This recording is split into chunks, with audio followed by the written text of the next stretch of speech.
Welcome to Chicken Breeding and Management. Review muna tayo sa parentage ng palahi, base na rin sa mga nauna nating talakayan. Ang sisyo nga bang babae ay hindi anak ng nanay niya? Tama man o hindi, ang mga nagsabi nito ay katulad din nating gustong lalo pang umunlad ang game fowl industry ng Pilipinas. Ang pinaka-objective kasi ay ang lalo pang i-improve ang performance ng manok sa laban man o sa breeding.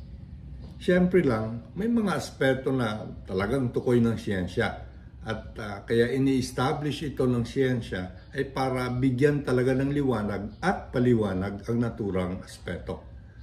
Minsan, may mga conclusions tayong ginagawa natin base sa naobserbahan o nakita natin. Pero may mas malalim palang kaalaman dito base sa siyensya. At isa sa mga aspetong ganito ay ang sa breeding ng iba't ibang hayop kasama na ang manok.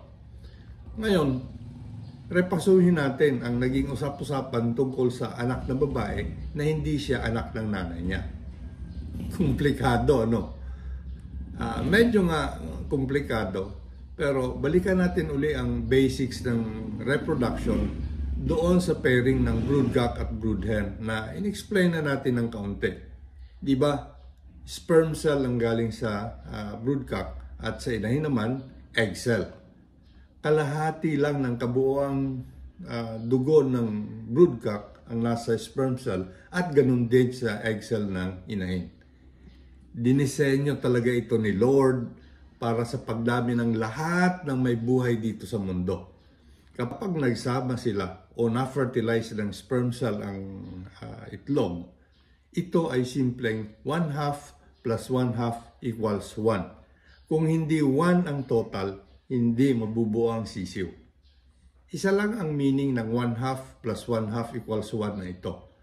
Hating kapatid ang katyaw at inahin sa dugo ng anak. At dito pa lang ay napatunayan natin ang importance ng inahin. Hindi dumadaan lang sa kanya ang sisiw na wala itong kinukuha sa kanya. Kalahati ng kabuuan ng sisiw galing sa kanya at malaki ang kanyang impluensya sa anak niya.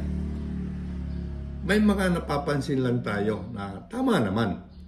Kaya natin nasasabing hindi anak ng inahin ang kanyang anak na babae. Pero may explanation dito na gagawin nating part 2 nitong topic na ito para mas maliwanagan tayo. Bilang pauna, ito ang tanong. Bakit ang anak na lalaki sinasabing sa nanay niya kumuha at ang anak na babae sa tatay niya? Maraming salamat sa panonood.